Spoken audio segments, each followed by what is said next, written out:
चलें जी, हम आगे बात बढ़ते हैं और बात करते हैं कुछ एंजाइम्स के टाइप्स की। नहीं सर, आप गलत पढ़ा रहे हो। एंजाइम्स के टाइप आप ऑलरेडी हमें पढ़ा चुके हो। आपने बताया था कि इंटरनेशनल यूनियन ऑफ बायोकेमिस्ट्री ने एंजाइम्स को क्लासिफाई करा था on the basis of their function, और उन्होंने 6 क्लासेस में एंजाइम क्लासिफाई करा था। सर सबसे पहला जो था वो था हमारे पास कौन सा, ऑक्सीडेटिव, फिर ट्रांसफरेज, फिर आइसोमरेज, फिर लाइगेस, लाइएस, ये सारे आप हमें पढ़ा चुके हो। हम अब क्लासिफिकेशन नहीं पढ़ेंगे। नहीं, ये क्लासिफिकेशन नहीं है, this is the basic terminology that is associated with the enzymes. ये क्या है, कुछ टर्मिनोलॉजीज हैं, ठीक है ना। There are certain names. Sir जैसे कि मैं बात करता हूं, पहली जो टर्मिनोलॉजी आ रही है जो आपको मेरे ख्याल से पता होनी चाहिए, वो है हमारे पास कौन सा, प्रो एंजाइम। क्या है, प्रो एंजाइम। जैसे ये तो एक बेसिक टर्म है, आप लोग मेरे ख्याल से इसको जानते भी होंगे। प्रो का मतलब क्या होता है? प्रो का मतलब मेरे प्यारे बच्चों यहां हुआ करता है क्या, प्राइमरी। क्या मतलब हुआ करता है, primary. Sir what do you mean by primary enzyme? मेरे प्यारे बच्चों सुनना मेरी बात को। Primary enzyme is the enzyme, primary enzyme हमारे पास बेसिकली वो एंजाइम हुआ करता है, ठीक है, इसको आप समझेंगे थोड़ा, ठीक है, कि यह जो प्रो एंजाइम हुआ करता है ये एक्चुअली एक इनएक्टिव एंजाइम हुआ करता है। क्या हुआ करता है? ये इनएक्टिव एंजाइम ये हुआ करता है, और under the external factors, under the influence of external factors, कुछ बाहर से कुछ अलग फैक्टर्स के इन्फ्लुएंस की वजह से क्या हो जाया करता है, ये एक्टिवेट हो जाया करता है। एंड जो प्रो एंजाइम है ये कन्वर्ट हो जाता है किसमें, हमारे पास बेसिक एंजाइम में। किसमें कन्वर्ट हो जाता है? ये एंजाइम में कन्वर्ट हो जाता है। क्या सर सारे एंजाइम्स प्रो एंजाइम्स की फॉर्म में सीक्रेट होते हैं? Yes, majority of the enzyme, most of the enzymes are secreted as pro enzyme. खास तौर पे जितने भी हमारे पास क्या है, एक्सो एंजाइम्स हैं, क्या है, जितने भी हमारे पास एक्सो एंजाइम्स हैं वो सारे के सारे कैसे रहते हैं, हमारे पास प्रो एंजाइम की फॉर्म में रहा करते हैं। एक्सो एंजाइम्स वो एंजाइम्स होते हैं जिन्होंने सेल के बाहर निकल के काम करना होता है, ठीक है। तो मतलब सेल के जब तक वो अंदर रहेंगे, मान लो कि हमारे पास जैसे कि ये एक सेल हो गया, ठीक है ना, this is a cell and this cell is synthesising a enzyme. क्या कर रहा है, ये अपने पास एक एंजाइम बना रहा है। फॉर एग्जांपल ये अपने पास बना रहा है, मान लो पेप्सिन। क्या बना रहा है? ये पेप्सिन बना रहा है। समझना मेरी बात को, ठीक है। And you know that pepsin is the enzyme. Pepsin क्या है? पेप्सिन हमारे पास मेरे प्यारे बच्चों वो एंजाइम है जो क्या करता है, जो बॉडी में प्रेजेंट जो प्रोटीन है, क्या है, जो प्रोटीन है, ये प्रोटीन को ब्रेक करना शुरू करता है। किसमें? प्रोटियोस में, और से प्रोटियोस में और पेप्टोन्स में, छोटे मॉलिक्यूल्स में इसको तोड़ दिया करता है ये, ठीक है। तो सर जहां पर भी पेप्सिन को क्या मिलेगा, जहां पर भी पेप्सिन को क्या नजर आ रहा होगा, जहां पर भी पेप्सिन को नजर आ रहा होगा क्या, प्रोटीन उसको तोड़ देगा। सर इस हिसाब से तो सर सेल के पास भी अपने क्या होगा, इसके पास भी अपने हमारे इसके पास टिब्यूलिन प्रोटीन होगा, सर इसके पास एक्टिन होगा, इसके पास मायोसिन होगा, मतलब मायोसिन बहुत कम होगा पर एक्टिन तो काफी अच्छी कंसंट्रेशन में होगा। तो sir what about this proteins? इस हिसाब से तो जो पेप्सिन प्रेजेंट है वो तो सर इन प्रोटीन्स को भी तोड़ देगा, ऐसे तो सेल खुद ब खुद मर जाएगा।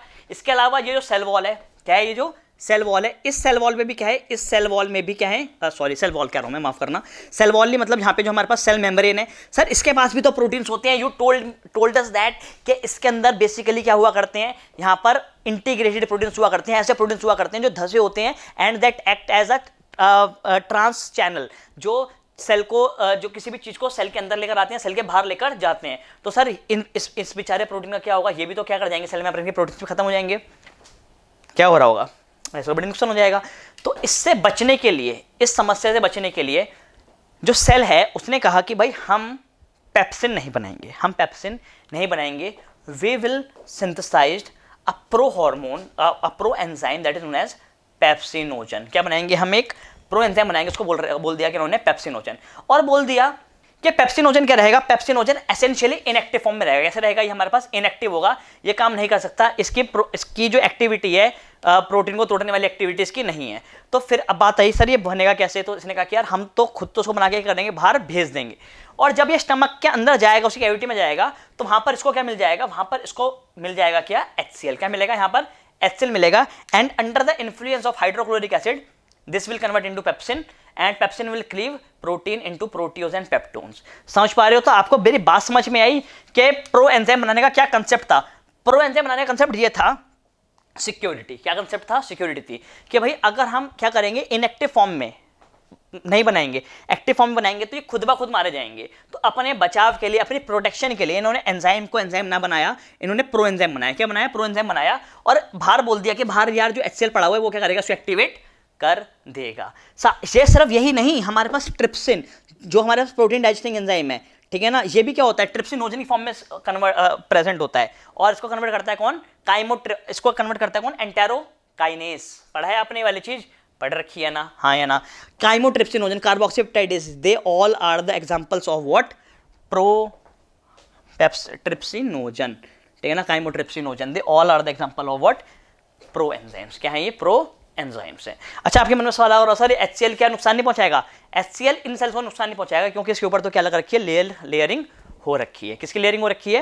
यहाँ पर स्टमक के अंदर म्यूकस के अंदर कोटिंग होती है, तो वो HCl क्या करेगा, उसको यहाँ से बचा लेगा, HCl से बचा लेगा। ठीक है जी, मुश्किल तो नहीं है, बढ़ जाए आगे। ठीक है, एक और जो दूसरा टर्मिनोलॉजी यूज होती है बेसिकली एंजाइम्स के लिए, वो है हमारे पास क्या, आइसोजाइम्स। क्या है वो, आइसो एंजाइम्स, या कहता हूं उनको क्या मैं, आइसोजाइम्स। इसका एक नाम और भी दे रखा है, इसको मैं बोलता हूं क्या, आइसोजाइम्स।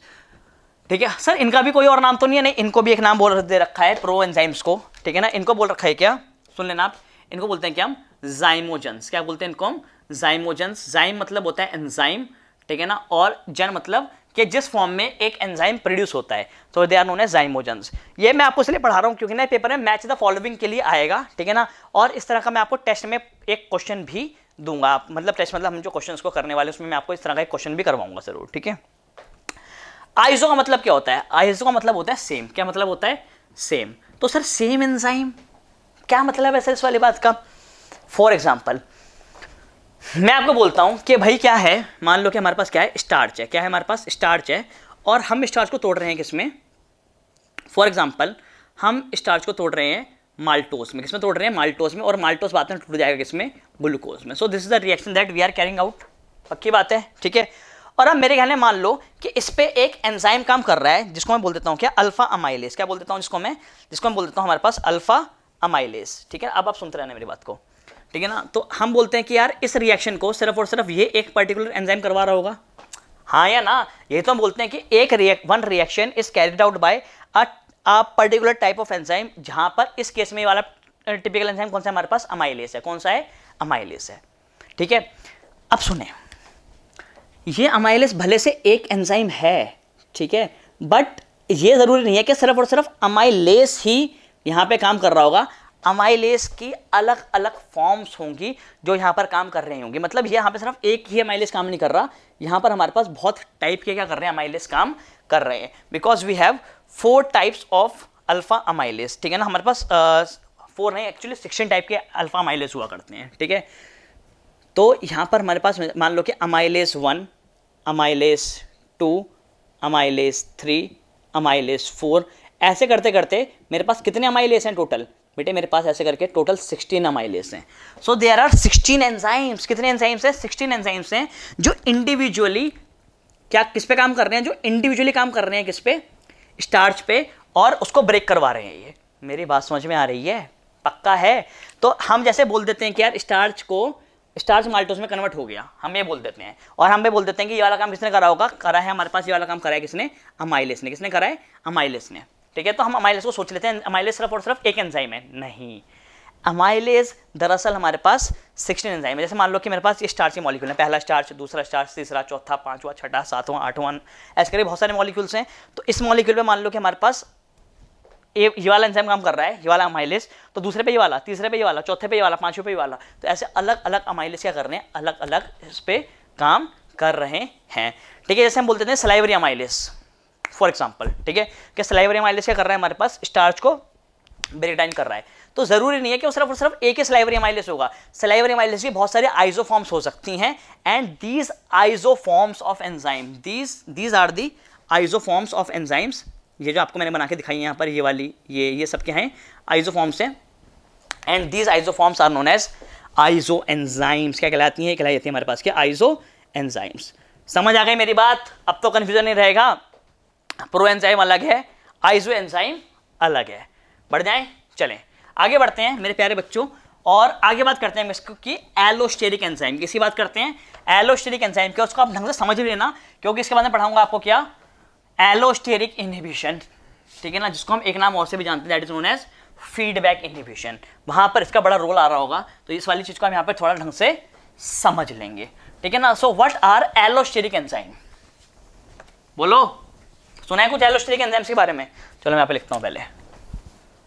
आजकल आपने नोटिस करी है वाली चीज कि मैं बोर्ड को 2 बार साफ नहीं करता, नहीं करी? क्योंकि मैंने एक नया कपड़ा ले लिया है, एलोस्टेरिक एंजाइम्स। देखो यार, एलोस्टेरिक एंजाइम्स, एंजाइम क्या होता है, व्हाट इज एन एंजाइम? मुझे बताओ सर। देखो हमारे पास एंजाइम ये होता है, आप बता चुके हो पहले भी वाली बात sir, this is the enzyme. और इस एंजाइम के पास क्या हुआ करती है, एक एक्टिव साइट हुआ करती है। क्या हुआ करती है? This is the active site.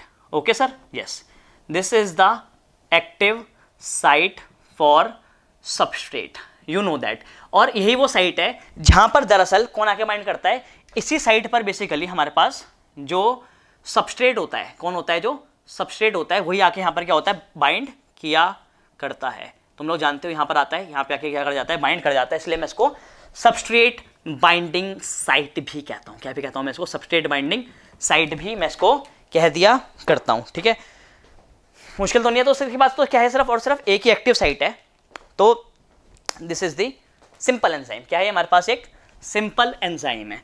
But समझेंगे, इसके अलावा, इस एक्टिव साइट के अलावा इसके पास एक और, एक नहीं भले से दो और साइट्स भी होती हैं, जैसे कि एक ये और जी एक ये। So there are two more sites and these sites are known as what, they are known as allosteric sites. ये नॉर्मल साइड से हटकर साइड्स हैं वाले। So these sides are known as, मेरी टर्मिनोलॉजी है, पेपर में ना एक नंबर का सवाल पक्का आएगा। जैसे इस साल भी नीट में सवाल आया था कोएंजाइम वगैरह से, असर्शनिज्म से क्वेश्चन आया था वाला। ठीक है, तो देखो ये क्या है हमारे पास, दीज आर दी, इनको कहता हूँ मैं, they are the allosteric sites.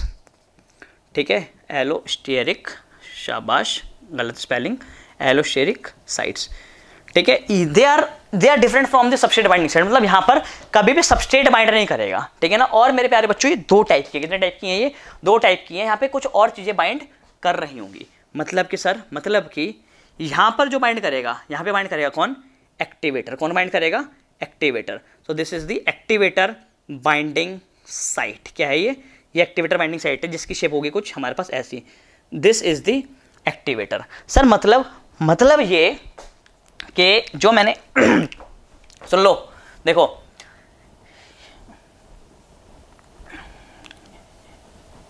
यही है, हाँ या ना, सुनो मेरी बात। मैं ये कह रहा हूं, ये काम तब तक नहीं होगा, ये काम तब तक नहीं होगा जब तक कि यहां पर सबस्ट्रेट बाइंड तब तक नहीं करेगा जब तक कि इस साइट पर, कौन, ये एक्टिवेटर आके बाइंड नहीं करता।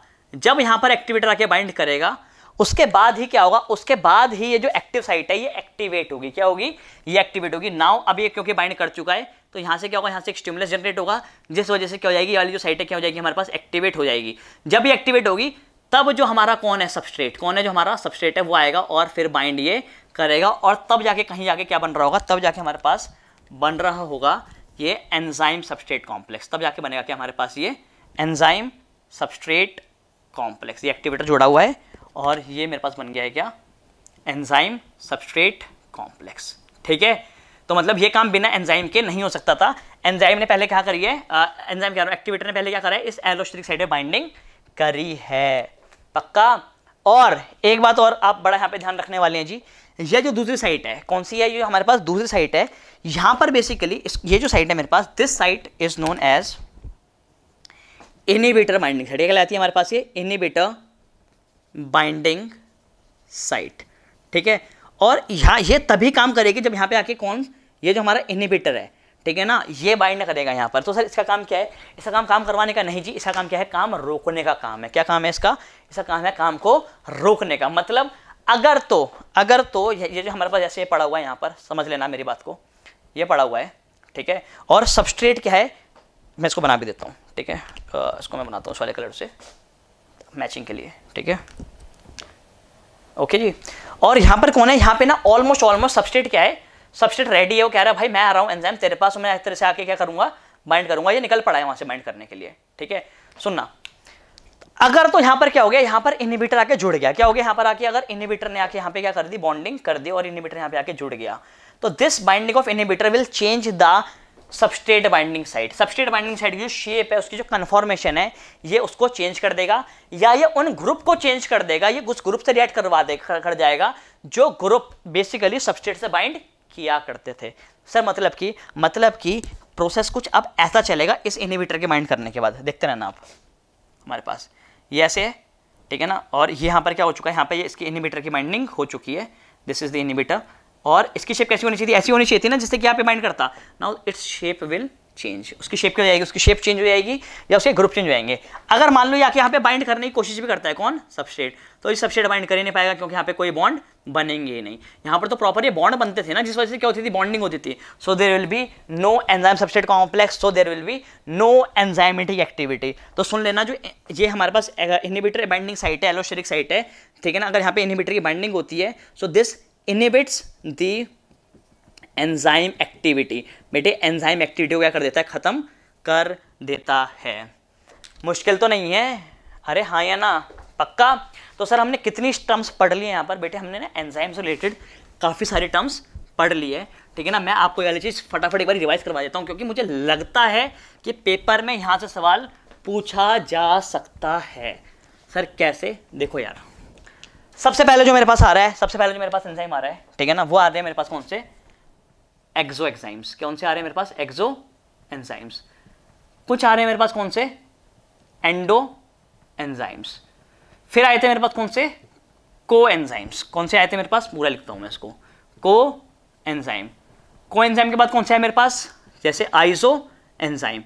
आइसो एंजाइम के बाद मेरे पास कौन से आए, जाइमो या जाइमोजेंस लिख सकते हैं आप इसको, या आप जाइकोजेंस नहीं यार, जाइमोजेंस, ठीक है, या आप इसको बोल सकते हैं कि हमारे पास इनको they are basically known as what, pro enzymes. क्या कहलाते हैं ये, प्रो एंजाइम्स, ठीक है। और लास्ट में मेरे पास कौन से आ गए, ये वाले एलोस्टेरिक एंजाइम्स। क्या आ गए, एलोस्टेरिक एंजाइम्स आ गए। तो यार आपने क्या करना है, आपने ना इन सब के बारे में ना थोड़ा थोड़ा पढ़ लेना है। जैसे तो आपको मैंने सारा का सारा पढ़ाई दिया है, तो पेपर में ना कभी टीचर ना इनको आपको कन्फ्यूज करने के लिए इनको एक कंफ्यूजिंग पैटर्न पूछ सकता है, बोल सकता है मैच द फॉलोइंग, ठीक है ना। यहाँ पे 6 डेफिनेशन दे देगा और नीचे आपके पास ये 4 ऑप्शंस बना देगा, ए बी सी और डी, ठीक है ना, और बोल देगा कि इनको जरा मुझे मैच करके बता दो कि कौन सी सही मैचिंग है। तो आप तभी बता पाओगे जब आपको क्या पता होगा, आपको जब इनकी ठीक ठीक डेफिनेशन पता होगी। सही है जी, गलत तो नहीं है, पक्का, मुश्किल, चलें, ठीक है। तो आपने क्या करना है, आपने इन सब डेफिनेशन को ढंग से पढ़ लेना है। अब हम आगे बढ़ेंगे और बात करेंगे इसकी इनहिबिशन ऑफ एंजाइम एक्शन की। इनहिबिशन ऑफ एंजाइम एक्शन जो हमारे पास है जी, वो हमारे पास 2 टाइप से हम इसको पढ़ सकते हैं। कितनी तरह से, क्योंकि जो एंजाइमेटिक एक्शन है उसको क्या करना है, उसको हमने रोकना है, ठीक है। एंजाइमेटिक एक्शन का मतलब क्या है, जो हमारे पास जो यहाँ पे मान लो हमारे पास एंजाइम है और जो रिएक्ट करता है किसी सबस्ट्रेट से, तो फॉर्मेशन होती है किसकी, एंजाइम सबस्ट्रेट कॉम्प्लेक्स की।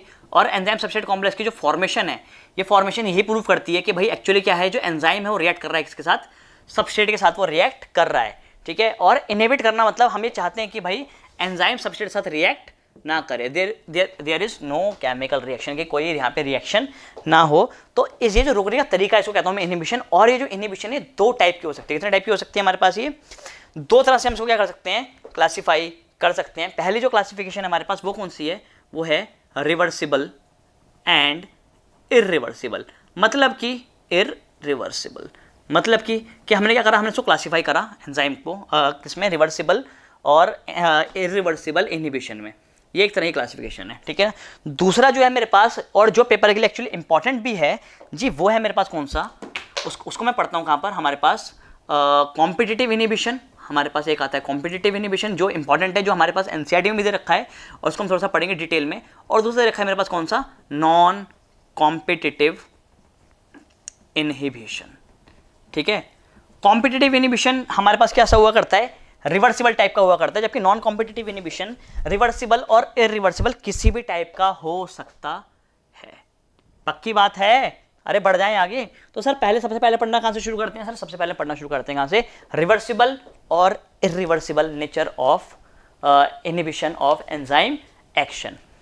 देखो यार, हमेशा क्या होता है, हमेशा रिवर्सिबल और इरिवर्सिबल में आपको सिंपल मतलब समझा देता हूँ। ये मेरे पास एंजाइम है, ठीक है, और इस एंजाइम की ये जो साइट है, ये वाली साइट जिसको मैं अभी यहाँ से ब्लैक कलर से दिखा दे रहा हूँ, this is the active site. क्या है मेरे पास, ये एक्टिव साइट है। अब क्या करो, आप ना कुछ ऐसा करो, आप कुछ ऐसा करो कि इस एक्टिव साइट पे ये जो सबस्ट्रेट आता है, कौन आता है, ये जो हमारे पास सबस्ट्रेट आता है बाइंड करने के लिए, ये सबस्ट्रेट की इसके साथ बाइंडिंग ना हो। मतलब कि यहाँ पे सबस्ट्रेट आए पर सबस्ट्रेट की यहाँ पर बाइंडिंग ना हो पाए, सबस्ट्रेट यहाँ पे आके बाइंड कर ही ना पाए। अगर आपने इस तरह का कोई ऐसा करवा दिया कि यहाँ पर आपने कुछ चीज़ चेंज कर दी, ग्रुप लगा दिया या कुछ भी कर दिया, जिस वजह से सबस्ट्रेट की बाइंडिंग जो है किससे, एंजाइम से नहीं हो पा रही है, so this is known as, हमारे पास क्या कहलाएगी, हमारे पास ये रिवर्सिबल इनहिबिशन। क्या कहलाएगी हमारे पास ये रिवर्सिबल इनहिबिशन। और इरिवर्सिबल इनहिबिशन क्या होगी, इरिवर्सिबल इनहिबिशन हमारे पास ये होगी कि जहां पर क्या करा, जहां पर आपने इस एंजाइम की शेप को ही क्या कर दिया, पूरी तरह से डिस्ट्रॉय कर दिया, आपने इसकी शेप ही क्या कर दी, चेंज कर दी। अब यहाँ पे चाहकर भी ये जो सबस्ट्रेट है, कौन है जो हमारे पास जो सबस्ट्रेट है वो यहाँ पर कभी भी बाइंड नहीं कर सकता, substrate can never bind here, so this is known as irreversible. समझ पा रहे हो, so this is the reversible and this is irreversible.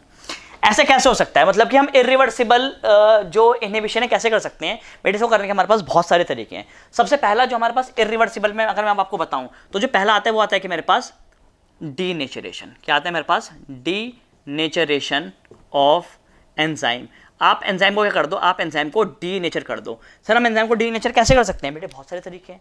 We know that all enzymes are protein, सारे एंजाइम्स क्या है, प्रोटीन है, and protein get denatured at high temperature. So if you increase the temperature, अगर आप क्या कर दोगे, आप टेम्परेचर को बढ़ा दोगे, तो टेम्परेचर के बढ़ने से क्या होगा, यहाँ पे जो प्रोटीन की शेप थी, क्या थी, जो यहाँ पे प्रोटीन की शेप थी वो शेप क्या हो जाएगी, वो शेप चेंज हो जाएगी, उसकी जो कन्फॉर्मेशन थी वो क्या हो जाएगी, वो चेंज हो जाएगी, और इस वजह से वहाँ पे जो ग्रुप्स थे वो बाइंड उससे नहीं कर पाएंगे। So this is known as हमारे पास क्या, इरिवर्सिबल मेथड। ठीक है, दूसरा जो मेरे पास आता है वो आता है मेरे पास कौन सा, वो भी हमारे पास डीनेचरेशन ऑफ एंजाइम में ही है, जिसमें मैं इसको बेसिकली रिएक्ट करवा देता हूँ, किससे जी, मैं इसको रिएक्ट करवाता हूँ मेटल आयन से। किससे रिएक्ट करवाता हूँ मैं, किसी मेटल आयन से। फॉर एग्जांपल मैं इसको सिल्वर से, फॉर एग्जांपल सिल्वर से, या हमारे पास और मेटल आयन्स आते हैं, जिससे हमारे पास आता है मरकरी से, मैं इसको रिएक्ट करवा देता हूँ। तो मरकरी क्या करेगा, सिल्वर और मरकरी यहाँ पे जब रिएक्ट कर देंगे, सपोज यहाँ पर मैंने इसकी रिएक्शन करवा दी, किससे, सिल्वर से करवा दी या मरकरी से करवा दी, तो सिल्वर और मरकरी क्या करेंगे, इसकी एक्टिव साइड को पकड़ लेंगे यहाँ से, और जब सबस्ट्रेट आएगा तो सबस्ट्रेट यहाँ पे तो क्या होगा, यहाँ पे ऑलरेडी इसको पकड़ रखा होगा जी, हाँ या ना, तो उसकी वजह से क्या होगा, उसकी वजह से यहाँ पे सबस्ट्रेट आके बाइंड ही नहीं कर पाएगा। तो ध्यान रखना, binding of metal ion with the enzyme is a type of irreversible reaction. कैसी है हमारे पास ये, इरिवर्सिबल है, क्योंकि हमने इसको क्या कर दिया है, डीनेचर कर दिया है। पक्का, मुश्किल तो नहीं आ रही, ठीक है। यहाँ पर मैं आपको एक और बात बता दूँ, अगर आप डिटेल में आके पढ़ना चाहते हैं कि जो मेटल आयन्स है ना, ये कौन से ग्रुप से रिएक्ट करते हैं, they group with a sulphur group, ठीक है ना। हमारे पास जो सल्फाइड बॉन्डिंग करवाते हैं बेसिकली, या जो हमारे पास एसएच ग्रुप होता है, थायो ग्रुप, उससे क्या कर जाते हैं, जाके रिएक्ट ये कर जाते हैं और एंजाइम को असहाय बना देते हैं कि जिससे आगे वो बाइंड ना कर पाए, ठीक है। ये तो है हमारे पास क्या, एक टाइप की क्या इनहिबिशन। दूसरे टाइप की इनहिबिशन पर चलते हैं जो हमारे पास मेन है, and it is known as competitive inhibition, ठीक है ना। और इसमें हम पढ़ेंगे कि कॉम्पिटिटिव और नॉन कॉम्पिटिटिव इनहिबिशन के बारे में। So let study with the competitive inhibition. Competitive inhibition से हम पढ़ना यहाँ से इसको स्टार्ट करते हैं, ठीक है। और ये थोड़ा सा डिटेल में हमारे पास चलने वाला है। चलें जी,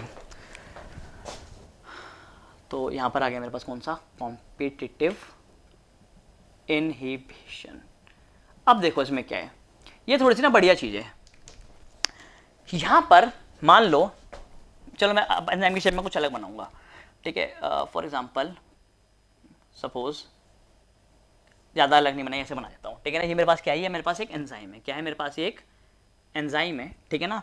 और इस एंजाइम से बाइंड करने के लिए एक सबस्ट्रेट आता है, क्या आता है, एक सबस्ट्रेट आता है, सबस्ट्रेट लाइक दिस।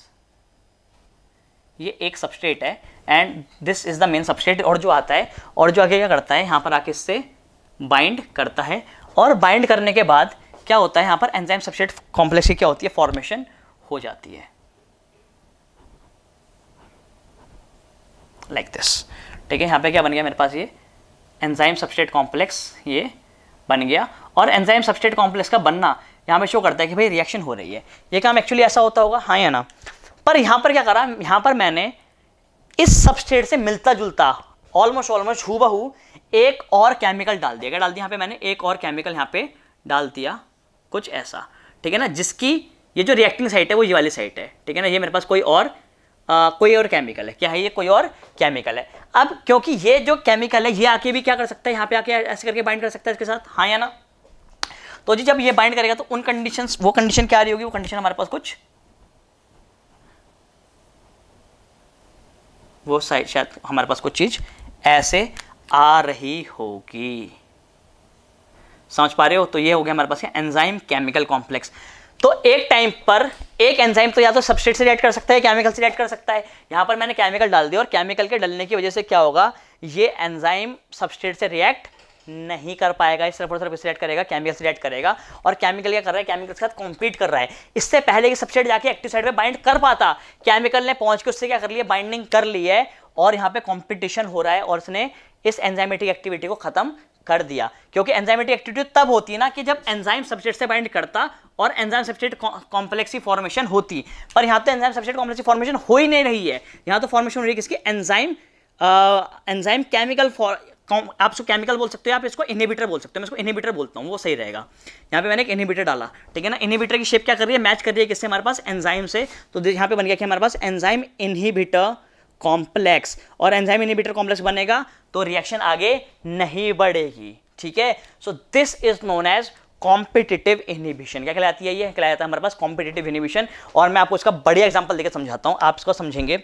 और मैं आपको वो एग्जांपल दे रहा हूँ जो हमारे पास मेन हमारी एनसीईआरटी बुक में दे रखा है। एंजाइम यहाँ पे हमारे पास दे रखा है कौन सा, सक्सिनेट, सुन लेना, सक्सिनेट डिहाइड्रोजिनेस। कौन सा, सक्सिनेट डिहाइड्रोजिनेट। ये सक्सिनिक एसिड की या सक्सिनेट आयन की करवाता है, डिहाइड्रोजिनेशन करवाता है। मतलब ये एक तरह का हमारे पास ये ऑक्सीडोरिडक्टेस एंजाइम है, ऑक्सीडेशन करवाया करता है ये। नाउ ये किसी करवाएगा, ये करवाएगा इसका जो सबस्ट्रेट है, इसका जो सबस्ट्रेट है वो है कौन, बेसिकली वो है सक्सिनेट। कौन है वो, सक्सिनेट, जिसकी शेप, जिसका सक्सिनेट का फॉर्मूला आप जानते हैं। सक्सिनेट हमारे पास ये हुआ करता है बेसिकली CH2CH2COOH। क्योंकि आयन की बात कर रहा हूं तो मैं इसको इस फॉर्म में लिख देता हूं, ठीक है जी। तो ये क्या है, हमारे पास सक्सिनेट है, ठीक है। और उसकी जो एक्टिव साइट है वो कुछ हमारे पास ऐसी वाली है। पर इसका मेरे पास एक इनहिबिटर भी है। कौन है इसके पास, मेरे पास एक इनहिबिटर भी है। और मेरे प्यारे बच्चों जो इसका इनहिबिटर है वो है कौन सा, वो है मेलोनेट। कौन है वो, मेलोनेट या मेलोनिक एसिड का जो आयन है वो है हमारे पास। और उसका फॉर्मूला है हमारे पास COO नेगेटिव CH2 और COO नेगेटिव। तो आप देख रहे हो, अगर आप ये चीज देखोगे तो ये चीज क्या है, दोनों में ही कॉमन है एक्चुअली, हाँ या ना। तो ये कर रहा है, ये रिजेंबल कर रहा है किसको, मेन सबस्ट्रेट को। सो दिस, इससे पहले कि सक्सिनेट बाइंड कर पाए, मेलोनेट जाके बाइंड कर जाता है और सक्सिनेट डिहाइड्रोजन की एक्टिविटी को खत्म कर दिया करता है। खत्म तो क्या ही करता है, मतलब वो सब सक्सिनेट जो काम सक्सिनेट से रिएक्ट करने के बाद होना था उस काम को रोक देता है। So this is how the competitive inhibition takes place. और जरूरी नहीं है कि काम सिर्फ मेलोनेट करेगा, ये काम और भी कर सकते हैं, मैं आपको बताता हूँ यहाँ पर। साथ ही साथ ये काम कौन कर सकता है, ऑक्सैलो एसिटिक एसिड भी कर सकता है। मतलब कि this oxalo acetate ion is also a competitive inhibitor of सक्सिनेट्स, ठीक है ना। क्योंकि इसकी शेप भी कुछ ऐसी है हमारे पास, COO negative CH2 C double bond O COO negative. तो देख रहे हो दोनों एंड पे क्या है, COO नेगेटिव है, जिस वजह से ये भी कॉम्पिटिटिव इनहिबिटर है। अब सुनो, अगर क्वेश्चन सिर्फ और सिर्फ एनसीईआरटी से पूछा गया तो the question will be asked like this, that succinate dehydrogenase, या आप पेपर में ऐसे पूछा जाएगा कि which of the following is a competitive inhibitor of succinate। so मुझे पता है कि मेलोनेट ऑप्शन में दे रखा होगा क्योंकि ये हमारे पास किताब में दे रखा है। बट कभी अगर उसने लेवल बढ़ाया तो उस केस में आपको 4 ऑप्शंस देगा। वो बोलेगा कि द कैटालिटिक एक्टिविटी और the enzymatic activity of succinate dehydrogenase is inhibited by which, and you have 4 options. Number 1 malonate, number B, option B oxalo acetate, number C succinate, या number D both A and B. तो मुझे पता है जो बच्चे पढ़कर नहीं गए ना ठीक से, वो सिर्फ और सिर्फ टिक करेंगे क्या, मेलोनेट। क्या टिक करेंगे, malonate. But the correct answer will B D, ठीक है। मतलब कि ए और बी दोनों ही क्या कर रहे हैं, सक्सिनेट डिहाइड्रोजिनेस के लिए क्या है, कॉम्पिटिटिव इनहिबिटर है सक्सिनेट के टुवर्ड्स। समझ आ रही है मेरी बात। तो इस तरह से पेपर में सवाल पूछा जाएगा और मतलब बहुत इंपॉर्टेंट है वाली चीज। समझ आई आपको, हाँ या ना। मुश्किल तो नहीं है, बढ़ जाएं आगे, ठीक है। एक बात और मैं आपको यहाँ पे बताना चाहूँगा कि अभी पहले क्या हो रहा था, पहले ये था हमारे पास क्या, विदाउट एंजाइम। ये जो रिएक्शन हो रही है क्या हो रही है, ये हमारे पास विदाउट एंजाइम हो रही है, यहाँ पर एंजाइम नहीं है, ठीक है। तो अगर अब आप सुन लेना मेरी बात को, अगर मैं इसके लिए इक्विलिब्रियम कांस्टेंट की वैल्यू लिखता हूं, अगर मैं इसके लिए लिखता हूं इक्विलिब्रियम कांस्टेंट की वैल्यू लिखता हूं, तो मैं कैसे लिखूंगा? आप सब जानते हैं, आपने सबने इक्विलिब्रियम थोड़ा बहुत पढ़ रखा होगा। जिन्होंने नहीं पढ़ा होगा तो वो भी कोई दिक्कत वाली बात नहीं है। हम लिखते हैं कंसंट्रेशन ऑफ प्रोडक्ट, तो प्रोडक्ट की कंसंट्रेशन यहाँ पर ई of substrate upon concentration of the reactant, ये लिखते हैं जी। अरे हाँ या ना, पक्का? सो this is the reaction in case of enzymatic activity. Now क्या हो रहा है? क्योंकि अब इनहिबिटर आ चुका है। क्या हो चुका है? मैंने विदाउट एंजाइम को लिखा है यार, सॉरी। ये है मेरे पास क्या? Without inhibitor. ये जो रिएक्शन हो रही है ये विदाउट इनहिबिटर हो रही है। यहाँ पर इनहिबिटर प्रेजेंट नहीं है, यहाँ पर सिर्फ और सिर्फ क्या सबस्ट्रेट प्रेजेंट है। But what will happen if the inhibitor is present?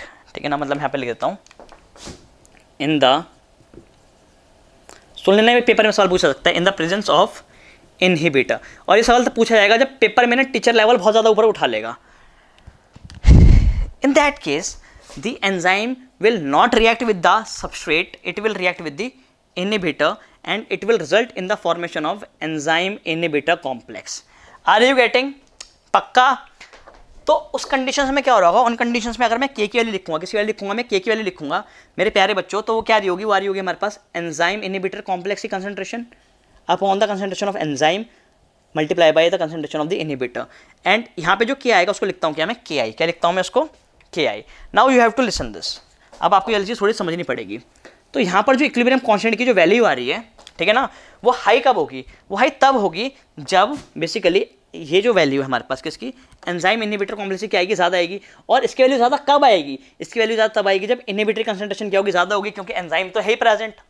Enzyme तो प्रेजेंट है ना। यहाँ पर ये वैल्यू किस पे डिपेंड कर रही है जी? ये वैल्यू डिपेंड कर रही है हमारे पास इनहिबिटर पे। If the value of inhibitor is high, in that case सुन लेना मेरी बात को, if the value of inhibitor is high then more amount of inhibitor will be reacting with the enzyme that result in the formation of large quantity of enzyme inhibitor complex। enzyme inhibitor complex ज़्यादा बनेगा, enzyme inhibitor complex ज़्यादा बनेगा तो ki की value, equilibrium constant की value भी क्या होगी? हाई होगी। ठीक है, पेपर में सवाल क्या पूछेगा टीचर, वो मैं बताता हूँ आपको। वो पूछेगा आपसे, सपोज मैं यहाँ पे क्वेश्चन फ्रेम करता हूँ, if the value of ki is high, कहता है कि अगर किसकी ki की वैल्यू क्या है? काफ़ी हाई है।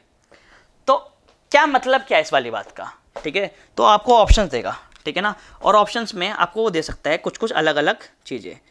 The enzymatic activity is high, the enzymatic activity is low,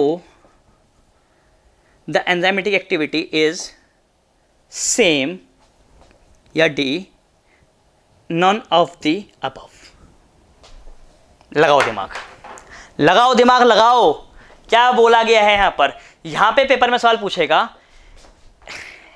if the value of Ki, that is the equilibrium constant of a reaction with the inhibitor with the enzyme, ठीक है ना, के आई की value क्या है? High है। कैसी value है? हाई है। तो इस बात का क्या मतलब है? ये वाली बात हमें क्या शो करती है? क्या ये वाली बात ये शो करती है कि एंजाइमेटिक एक्टिविटी हाई है? क्या ये शो करती है एंजाइमेटिक एक्टिविटी लो है? या एंजाइमेटिक एक्टिविटी पे कोई फर्क नहीं पड़ रहा, या none of the above? So the answer will be B.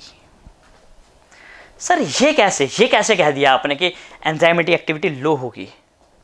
सोचो, लगाओ दिमाग, मैं बताता हूँ। थोड़ा दिमाग से समझना। देखो, हम एंजाइमेटिक एक्टिविटी किसको कहते हैं? हम किसको कहते थे एंजाइमेटिक एक्टिविटी? हम एंजाइमेटिक एक्टिविटी को अगर मैं ग्राफ पे मैं शो करता था तो मैं बोलता था यहाँ पे सबस्ट्रेट की कंसंट्रेशन है और सबस्ट्रेट और एंजाइम रिएक्ट कर रहे होंगे, इसलिए क्या हो रही है? इसलिए एंजाइमेटिक एक्टिविटी बढ़ती जा रही है। So what is enzymatic activity actually? Enzymatic activity is represented by the formation of enzyme substrate complex. जब एंजाइम सबस्ट्रेट कॉम्प्लेक्स बनेगा उसका मतलब क्या है? इसका मतलब है क्या है? एंजाइमेटिक एक्टिविटी क्या है? काफी हाई है। Now listen to me. अब क्योंकि इनहिबिटर आ चुका है, कौन आ चुका है? इनहिबिटर आ चुका है, और इनहिबिटर करेगा, इनहिबिटर कॉम्पिटिटिव इनहिबिशन करेगा। वो कहेगा कि तू वहां पे पहुंच, मैं वहां जाके तेरे से पहले बैठ जाऊंगा। तू बाइंड तो करेगा सबस्ट्रेट से, वो एंजाइम से बाइंड नहीं करने देगा। सबस्ट्रेट तू बाइंड करके तो दिखा, वो तो क्या क्या वहां पे आके बैठ गया। अब वहां जाके बैठ गया तो क्या होगा? एंजाइम सबस्ट्रेट कॉम्प्लेक्स की फॉर्मेशन नहीं होगी, वहां पे फॉर्मेशन हो रही होगी किसी एंजाइम इनहिबिटर की, जिस वजह से Ki की वैल्यू क्या हो रही है? हाई आ रही है। और Ki की वैल्यू हाई आने का मतलब क्या है? कि अब एंजाइम सबस्ट्रेट से रिएक्ट नहीं कर रहा, तो एंजाइमेटिक एक्टिविटी क्या है, लो है। क्या है, एंजाइमेटिक एक्टिविटी इज लो। ये जिस साल पेपर में सवाल पूछा गया उस साल बच्चे इसका आंसर गलत मार्क कर आए होंगे, पर मेरे बच्चे नहीं करेंगे। कारण सर, कारण यही है, ठीक है, क्योंकि वाली चीज आपको मैंने समझा दी। इस तरह के पेपर में सवाल बेसिकली पूछे जाते हैं जब पेपर का लेवल हाई करा जाता है, उठाया जाता है, ठीक है। और जिस हिसाब से कंपटीशन बढ़ रहा है उस हिसाब से तो इस तरह का सवाल पूछा जाएगा, ठीक है जी। मुश्किल तो नहीं है। तो यहां पर हमने क्या पढ़ लिया, यहां पर हमने पढ़ लिया कि हमारे पास कॉम्पिटिटिव इनिबिशन। थोड़ा सा हम आगे बढ़ते हैं और यहां पर हम बात करते हैं किसकी, नॉन कॉम्पिटिटिव इनिबिशन की। नॉन कॉम्पिटिटिव इनिबिशन में क्या होता है, नॉन कॉम्पिटिटिव इनिबिशन में जो इनहिबिटर होता है, जैसे कि हमारे पास ये एंजाइम है, ठीक है ना, और ये एंजाइम की एक्टिव साइट है, और ये हमारे पास सबस्ट्रेट है। क्या है हमारे पास, ये सबस्ट्रेट है। तो कॉम्पिटिटिव इनिबिशन में जो शेप होती थी किसकी, इनहिबिटर की, वो रिजेंबल करती थी किससे, सबस्ट्रेट से। पर यहाँ पर ऐसा नहीं है, यहाँ पर जो इसकी शेप है वो अलग भी हो सकती है। कैसी भी हो सकती है, अलग भी हो सकती है। इनहिबिटर की शेप हो नहीं सकती, मतलब कि अलग ही होती है। और ना वो सबस्ट्रेट के साथ कॉम्पीट नहीं करता एक्टिव साइट के लिए, ठीक है ना। वो तो कहता है कि भाई मैं तो जाऊंगा और एक्टिव साइट के ऊपर क्या है, जरूर कुछ ना कुछ क्या लगे होंगे यहाँ पे, फंक्शनल ग्रुप लगा होगा। क्या लगा होगा, सपोज यहाँ पे कोई फंक्शनल ग्रुप है, और जिस फंक्शनल ग्रुप की हेल्प से क्या करता है, ये सबस्ट्रेट बेसिकली, जैसे कि एक फंक्शनल ग्रुप ये हो गया और ये फंक्शनल ग्रुप ये हो गया। आपको पता है मतलब एंजाइम्स, ये जो फंक्शनल ग्रुप्स हैं ये क्या करा करते हैं, बॉन्ड बनाया करते हैं, ठीक है। तो यहाँ पर क्या होता होगा, जब यहाँ पे आके सबस्ट्रेट बैठता होगा, पास आता होगा, तो ये सबस्ट्रेट को क्या करते होंगे, अट्रैक्ट करते होंगे, और जिस वजह से क्या होती होगी, बॉन्डिंग हो जाया करती होगी। Now what will happen, now this inhibitor will go and it will, इसको मैं ऐसे बनाता हूं, it will combine with this functional group. ये इन फंक्शनल ग्रुप से आगे क्या कर जाएगा, बाइंड कर जाएगा, and it will alter the shape of the active site. ये करेगा, ये एक्टिव साइट को इनएक्टिवेट कर देगा, मतलब एक्टिव साइट की ये इनएक्टिवेशन करवा देगा। और इस इनएक्टिवेशन से क्या होगा, इनएक्टिवेशन की वजह से there will be no enzyme substrate binding, enzyme और सबस्ट्रेट की बाइंडिंग नहीं होगी। और जब एंजाइम सबस्ट्रेट की बाइंडिंग नहीं होगी तो क्या होगा, तो ऑब्वियसली बात है कि कोई जो फिजियोलॉजिकल प्रोसेस होना था, या जो मेटाबॉलिक प्रोसेस होना था, वो मेटाबॉलिक प्रोसेस भी नहीं होगा। So there will be no metabolic process. Are you getting, हाँ या ना। तो सर ऐसा काम कौन करा करता है, एक एग्जांपल दो, मैं आपको एग्जांपल देके बताता हूँ। हमारी बॉडी में क्या होता है, एक एंजाइम होता है, ठीक है ना, इसको कहता हूँ क्या मैं, हमारे पास the name of the enzyme is cytochrome. कौन सा हमारे पास होता है, साइटोक्रोम कैटलेज, जो हमारे पास एंजाइम रहता है हमारे पास, cytochrome oxidase, not the catalase, cytochrome oxidase, ठीक है। अब आप सुनेंगे मेरी बात को, कहता है साइटोक्रोम ऑक्सीडेज जो है वो कंबाइन करता है किसके साथ, वो कंबाइन करा करता है बेसिकली हमारे पास साइटोक्रोम सी से। साइटोक्रोम सी जो है हमारे पास वो बेसिकली, ये अब मैं बात कर रहा हूँ इसकी ईटीएस की, किसी बात कर रहा हूँ मैं, इलेक्ट्रॉन ट्रांसपोर्ट की बात कर रहा हूँ। तो ये वाली बात आप अगर आपने नहीं पढ़ी है तो उसको आप ऐसा एग्जाम्पल ही समझ लें बस, this is merely a example, ठीक है। Now cytochrome C is the substrate and cytochrome oxidase is the enzyme. और जब ये आपस में क्या करते हैं, रिएक्ट करते हैं, तो यहाँ पे बनाते हैं हमारे पास क्या, ये एंजाइम है, ये सबस्ट्रेट है, तो ये बनाते हैं हमारे पास क्या, एंजाइम सबस्ट्रेट कॉम्प्लेक्स। और ये एंजाइम सबस्ट्रेट कॉम्प्लेक्स जब प्रोडक्ट बनाता है, क्या बनाता है, ये जो प्रोडक्ट बनाएगा, that product will be responsible for the oxidation reaction. या मैं बोलता हूँ कि ये जो प्रोडक्ट होगा ये रेस्पिरेटरी रिएक्शंस के लिए क्या होगा, बड़ा जरूरी होगा। किसके लिए जरूरी होगा, this will be responsible for the respiratory reaction. ये एक रेस्पिरेटरी रिएक्शन है, ठीक है। अब जब क्या होता है, मान लो कि बॉडी के अंदर किसी ने क्या करा, साइनाइड खा लिया। क्या खा लिया, साइनाइड। देखा है ना आप लोगों ने, कुछ लोग सुसाइड करने के लिए साइनाइड खा लेते हैं। कमजोर लोग जो होते हैं, बुज़दिल लोग बेसिकली, जो सुसाइड करा करते हैं, इनके अंदर हिम्मत नहीं होती, वो क्या करते हैं, वो साइनाइड खा लेते हैं, ठीक है ना, सुसाइड करने के लिए। तो साइनाइड एक पॉइजन होता है। और पॉइजन क्यों है, मैं आपको उसका कारण समझाता हूँ, आपको समझ आएगा।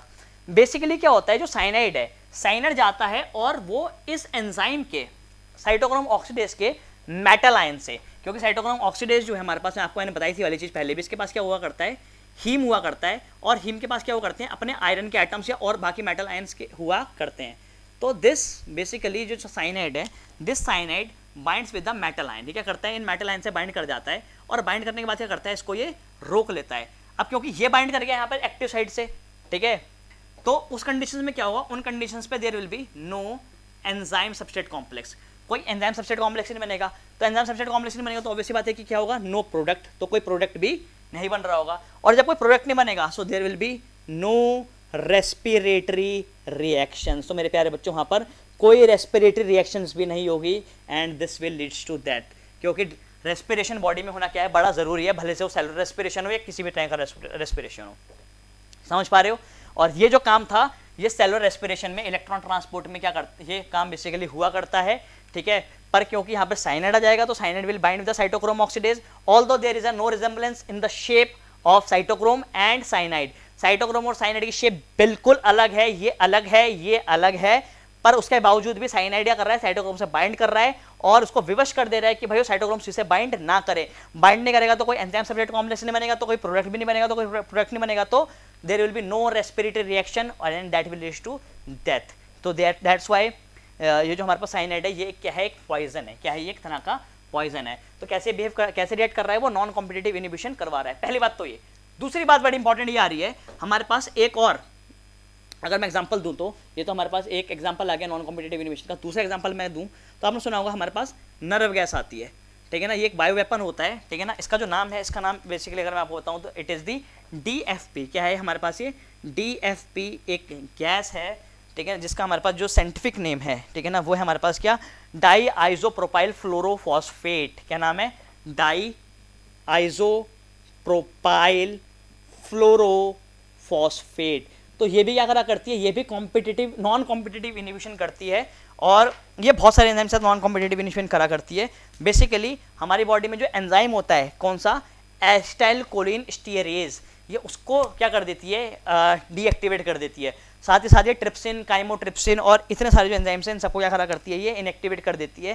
तो ये बॉडी के बेसिक मेटाबॉलिज्म को ही रोक देती है, ठीक है ना। और एसिटाइल कोलिन से क्या होता है, जो न्यूरो सिस्टम होता है, ठीक है ना, वो डैमेज हो जाता है। That's why it is known as nerve gas, ठीक है। तो ये सारी की सारी क्या करा करती हैं, बेसिकली नॉन कॉम्पिटिटिव इनिबिशन करा करती हैं। आगे बढ़ जाएं तो आगे बढ़ते हैं और बात करते हैं इसकी हम एलोस्टेरिक मॉड्यूलेशन या फीडबैक मैकेनिज्म की या फीडबैक इनिबिशन की, ठीक है। और वो कोई मैं बहुत ज़्यादा लेके नहीं जा रहा, वो छोटा सा ही पार्ट है, तो आप उसको समझ लेंगे फटाफट उसमें क्या हो रहा होता है, ठीक है। देखते हैं इसको, ठीक है। और ये वाला फिर इसके बाद क्या होगा, हमारे पास एंजाइम्स खत्म हो जाएगा फाइनली।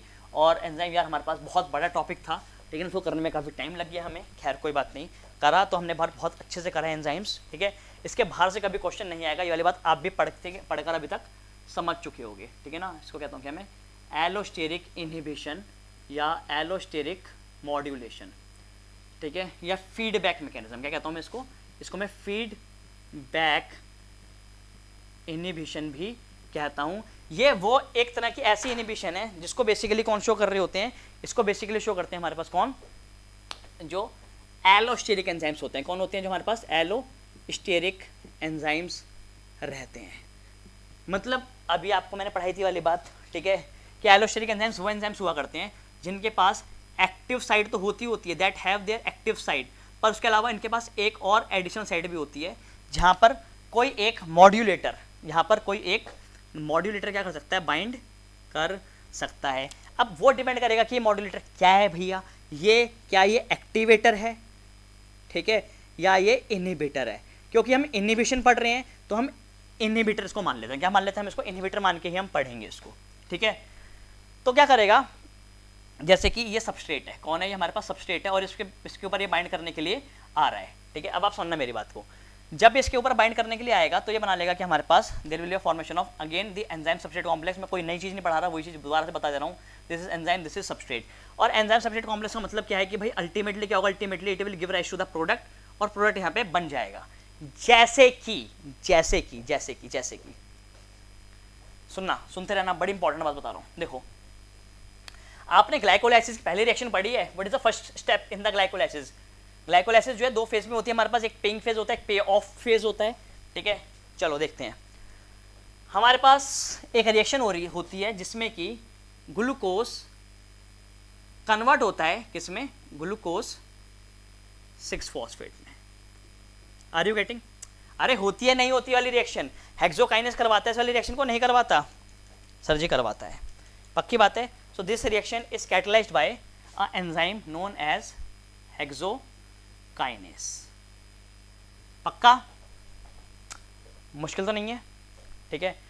और आप जानते हैं कि इस रिएक्शन को करवाने के लिए एटीपी इस्तेमाल होती है। क्या इस्तेमाल होती है? एटीपी इस्तेमाल होती है। अब मैं आपको एक बात यहाँ पे बड़ी इंपॉर्टेंट बता रहा हूँ, इसको वाली बात को अगर आप समझ गए तो आप बहुत फ़ायदे में रहोगे। देखो इस पर्टिकुलर रिएक्शन के लिए जो एडीपी है, कौन है, जो सुन लेने वाली बात, ये वाली बात शायद आपको पता नहीं होगी, जो एडीपी है वो एक्टिवेटर है इस रिएक्शन का, और जो एटीपी है, अगेन कह रहा हूं, जो एटीपी है एडिनोसाइन ट्राइफॉस्फेट, जिसको आप एनर्जी मानते हो, वो इस रिएक्शन के लिए क्या है, इनहिबिटर है। अच्छा कुछ को लग रहा है मैंने उल्टा बोल दिया ना, मैंने सही बोला है, बिल्कुल मैंने बिल्कुल सही बोला है सर, मतलब समझते हैं इस वाली चीज का। देखो यार हमारे पास ये रिएक्शन हो रही है, ग्लूकोज किस में कन्वर्ट हो रहा है, ग्लूकोज 6 फॉस्फेट में कन्वर्ट हो रहा है, ठीक है। यहाँ से क्या कर रहा है, यहाँ से मैंने ग्लूकोज डाला, अब देखते रहना, ठीक है ना, मैं इसको यहाँ पर बनाता हूँ, ठीक है। यहाँ पे क्या करा मैंने, ये ग्लूकोज यहाँ पे मैंने डाला, और ग्लूकोज के डालने पे क्या हो गई, रिएक्शन हो गई, और जी यहाँ पर मेरे पास क्या हो गया, यहाँ पर मेरे पास ये बनकर आ गया, ठीक है, ग्लूकोज 6 फॉस्फेट मेरे पास यहाँ पे बनकर आ गया। अब ये जो ग्लूकोज 6 फॉस्फेट है, क्या है जो मेरे पास ग्लूकोज 6 फॉस्फेट है, ठीक है ना, ये क्या करेगा बेसिकली, ये हमारे पास एक तरह से वापिस जाएगा, क्या जाएगा, इट विल गो बैक, और जाने के बाद क्या करेगा, ये इससे क्या कर जाएगा, बेसिकली बाइंड कर जाएगा। मुश्किल तो नहीं है, पक्का, ये इससे ग्लूकोज 6 फॉस्फेट करेगा, ग्लूकोज 6 फॉस्फेट जाएगा, and glucose 6 phosphate will bind with the enzyme, वो क्या करेगा, हमारे एंजाइम से क्या कर जाएगा, जाके बाइंड कर जाएगा, और बाइंड करेगा, बाइंड करने के बाद ये सिग्नल बाइंड करने के बाद क्या होगा, ये ना इसकी जो एक्टिव साइड थी इसकी शेप को क्या कर देगा, ये चेंज कर देगा, और जिससे शेप चेंज करेगा तो अब क्या होगा, अब जो नया ग्लूकोज का मॉलिक्यूल आ रहा है, क्या आ रहा है, जो हमारे पास नया जो ग्लूकोज का मॉलिक्यूल आ रहा है, सपोज करो ये सबस्ट्रेट है, this is the glucose, now this glucose will not bind with this, क्योंकि एक तरह से क्या कर रहा है, ये फीडबैक दे रहा है, क्या दे रहा है, ये फीडबैक दे रहा है इस एंजाइम को कि भैया अब हमें तुम्हारी जरूरत नहीं है, हमने तो ग्लूकोज 6 फॉस्फेट बनाना था और हमारा ग्लूकोज 6 फॉस्फेट ऑलरेडी बन चुका है, हमारा ग्लूकोज 6 फॉस्फेट अब बनाने की जरूरत नहीं है। तो हेक्सोकाइनेस के लिए, किसके लिए, हेक्सोकाइनेस के लिए जो हमारा बेसिकली एलोस्टेरिक इनहिबिटर है वो कौन है, वो है हमारे पास कौन सा, ग्लूकोज 6 फॉस्फेट, कौन है वो हमारे पास, ग्लूकोज 6 फॉस्फेट बेसिकली इस रिएक्शन के लिए क्या है, इनहिबिटर काम कर रहा है, एलोस्टेरिक इनहिबिटर का, ठीक है। मतलब कि पहले तो क्या करेगा, ग्लूकोज क्या करवाएगा, ग्लूकोज इसकी रिएक्शन करवाएगा, हेक्सोकाइनेस यहाँ पे एटीपी को तोड़ेगा और क्या बनाएगा, एडीपी बनाएगा, ठीक है, सुनते रहना मेरी बात को, ग्लूकोज हेक्सोकाइनेस क्या करेगा, एटीपी को तोड़ेगा, इसको एडीपी की फॉर्म में बाहर निकालेगा, और साथ ही साथ क्या होगा, ग्लूकोज को ग्लूकोज के साथ क्या लगा देगा, ग्लूकोज 6 फॉस्फेट लगा देगा, जैसे ही प्रोडक्ट बनेगा तो प्रोडक्ट को तोड़ तो अलग कर देता है, तो जो हेक्सोकाइनेस है वो फिर से भागेगा किसके साथ रिएक्ट करने के लिए, ग्लूकोज के साथ रिएक्ट करने के लिए, वो तो फिर से चाहेगा कि भाई मैं ग्लूकोज की रिएक्शन फिर से करवा दूं फॉस्फेट के साथ, पर बॉडी कह रही है कि भैया हमें सिर्फ और सिर्फ एक ही ग्लूकोज 6 फॉस्फेट की जरूरत थी, हमें बहुत सारी ग्लूकोज 6 फॉस्फेट की जरूरत नहीं है। तो उन कंडीशंस पे क्या होगा, उन कंडीशंस पे जो ग्लूकोज 6 फॉस्फेट का जो मॉलिक्यूल बनकर आएगा, this molecule will go and it will bind with the hexokinase, ये ग्लूकोज 6 फॉस्फेट आएगा और इसके साथ क्या करेगा, जाके बाइंड कर जाएगा, जिससे कि अब ये फर्दर रिएक्शन आगे ना हो सके, सिर्फ और सिर्फ हमें एक ही मॉलिक्यूल चाहिए था और हमें मॉलिक्यूल मिल चुका है। पक्का, मुश्किल तो नहीं है, बढ़ जाएं जी आगे, हाँ या ना। So this was all about the allosteric inhibition, क्या थी हमारे पास, ये एलोस्टेरिक इनहिबिशन थी। और जैसे कि हमको बता रहे थे कि कुछ रिएक्शंस के लिए हमारे पास जो एटीपी और एडीपी हैं वो भी क्या करा करते हैं, ऐसे एक्टिवेटर या मॉड्यूलेटर काम किया करते हैं, ठीक है। अब आप सुन लेना मेरी बात को, एटीपी जो होता है, एटीपी हमारे पास एक तरह का इनहिबिटर हुआ करता है, क्या हुआ करता है, हमारे पास एक तरह का इनहिबिटर हुआ करता है, जबकि जो एडीपी है ये हमारे पास एक रिएक्शन के लिए क्या हुआ करता है, एक्टिवेटर हुआ करता है, ठीक है। समझाओ मैं वाली बात आपको, जैसे कि आप जानते हैं कि कई बारी क्या होता है, कई बारी कुछ रिएक्शंस क्या होती है, कुछ रिएक्शंस को एनर्जी की जरूरत पड़ती है, किसी जरूरत पड़ती है, एनर्जी की जरूरत पड़ती है, तो उन कंडीशंस पे क्या होता है, जैसे कि मान लो मेरे पास ये एंजाइम है, ठीक है ना, यहाँ पर आता है एटीपी टूटता है, कौन टूटता है, एटीपी टूटता है, तो मतलब इनहिबिटर अलग होता है, ठीक है, एटीपी टूटता है और जो एडीपी है वो बाइंड करता है, और बाइंड के बाद वो रिएक्शन हो जाती है। आपने सुना होगा लोकोमोशन मूवमेंट में कि फॉर्मेशन ऑफ क्रॉस ब्रिज होता है, क्रॉस ब्रिज तब बनता है जब एटीपी टूटता है और एडीपी की फॉर्मेशन होती है, तो वो रिएक्शन को कैटलाइज करवाता है वो बेसिकली, ठीक है ना, वो एक तरह से क्या है, एक तरह से एक्टिवेटर है उस रिएक्शन का, ठीक है। एटीपी की फॉर्मेशन होती है तो स्लाइडिंग वहाँ पे चला करती है, और जब एटीपी वापस बन जाता है तो क्रॉस ब्रिज टूट जाता है। सुनिए आपने वाली बात, तो आप इस चीज़ को उससे रिलेट करके पढ़ सकते हैं, ठीक है ना, क्योंकि इसकी कहीं पर थ्योरी में बात नहीं करी गई थी, इसलिए वाली चीज़ मैंने लोकोमोशन में बताई भी नहीं थी। ठीक है जी, आसान है मुश्किल है? आसान है। ठीक है, तो यहाँ पर क्या हो रहा है, यहाँ पर हमारे पास हर तरह की क्या हो रही है, इनहिबिशन खत्म हो रही है। ठीक है, तो चलें जी, फिर हम बढ़ते हैं आगे।